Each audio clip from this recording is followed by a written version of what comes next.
And now, the Dean of the University of Texas School of Law, Ward Farnsworth.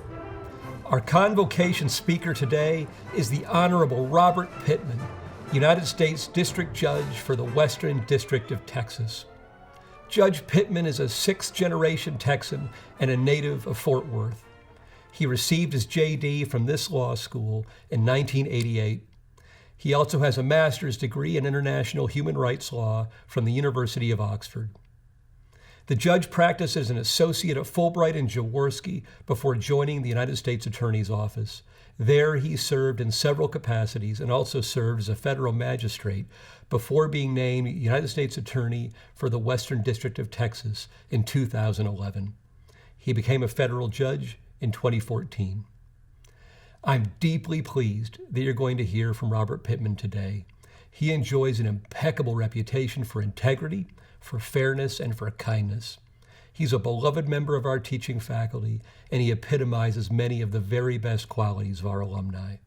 There is no graduate of our law school who I am more proud to call our own or more proud to call my friend. It therefore gives me great pleasure to introduce you to one of the most illustrious members of our extended law school family, Judge Robert Pitman.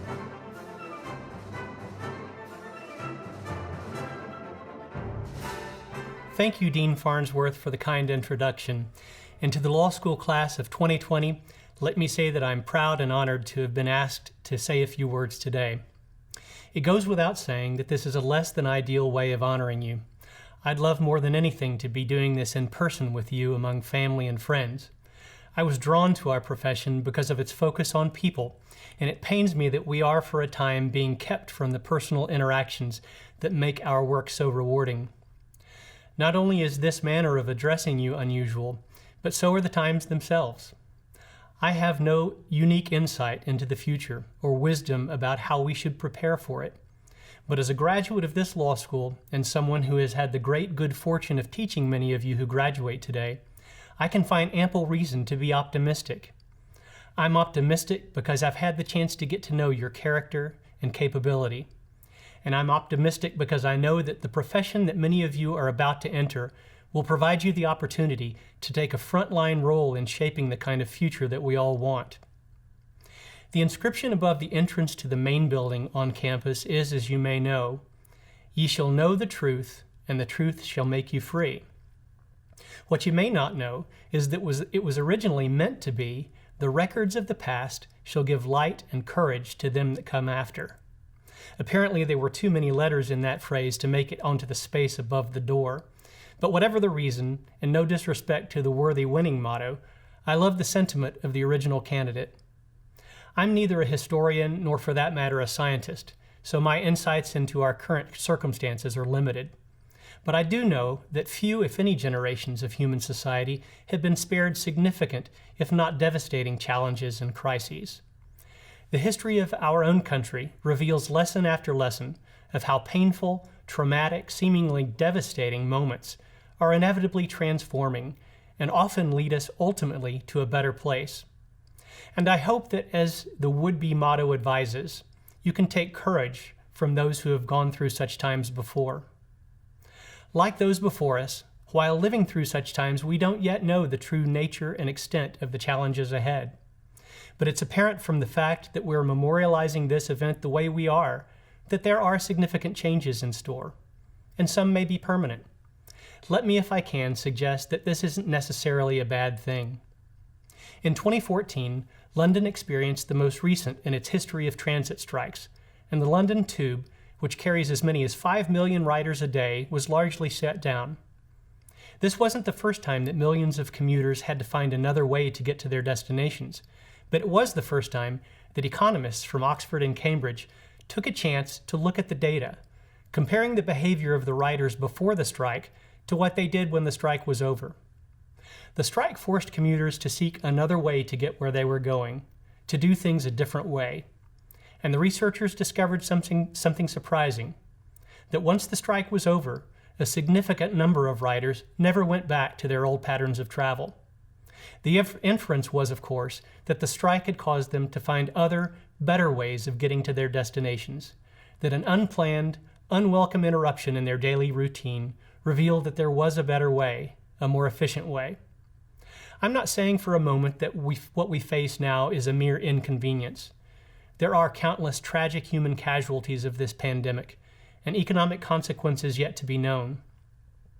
But all we can do in this moment, rather than despair, is to call on the past for lessons of how a crisis, notwithstanding all its attendant hardship and loss, can also teach us better ways to work and live. I'm a true believer in the importance of opportunities to reset priorities, re-examine perspectives, and reassess old ways of doing things.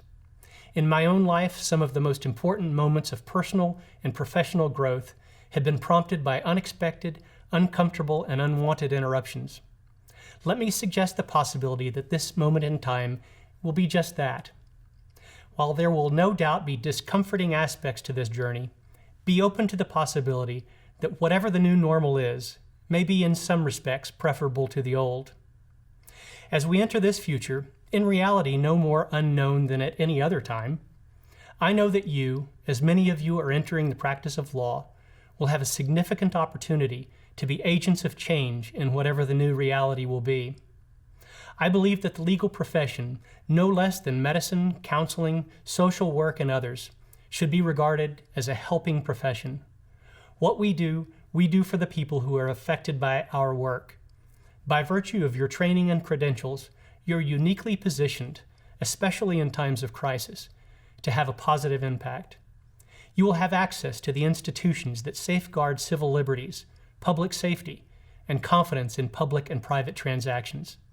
And I can guarantee you that when the dust settles, the legal profession will offer just as much satisfaction, and if I can say it, joy, as ever. Because the things that make what we do rewarding and fun will remain. The daily opportunity to work with words and concepts and logic and conflict and rules to solve real problems in the lives of real people. I've gotten to know many of you as my students, so I can speak with confidence about certain things. I know that the same qualities that brought you to this moment in your life and career will continue to serve you well as you navigate the future. You have shown yourselves to be focused, determined, and capable. You have character and depth and a spirit of goodwill that I believe will only serve to raise the reputation of our profession in the generation to come. It's true you might have to hone a few additional skills as you embark on the next stage of your journey, including among others, flexibility, resilience, patience, and good humor. And you might just have to spend a little more time reflecting on what's really important in life. But don't be too put off by the complexities of our current circumstances. I'd encourage you to heed the words of one of my heroes, Winston Churchill, who knew a thing or two about complex, uncertain times. Churchill observed profoundly, I think, that out of intense complexity, intense simplicities emerge. Out of the complexities of these times, my wish for you is that you return to the intense simplicities of life, which I believe will be the very things that will sustain you whatever comes. Thank you for letting me be a part of your big day, and I wish you all the best in what I know will be an exciting and fulfilling adventure ahead.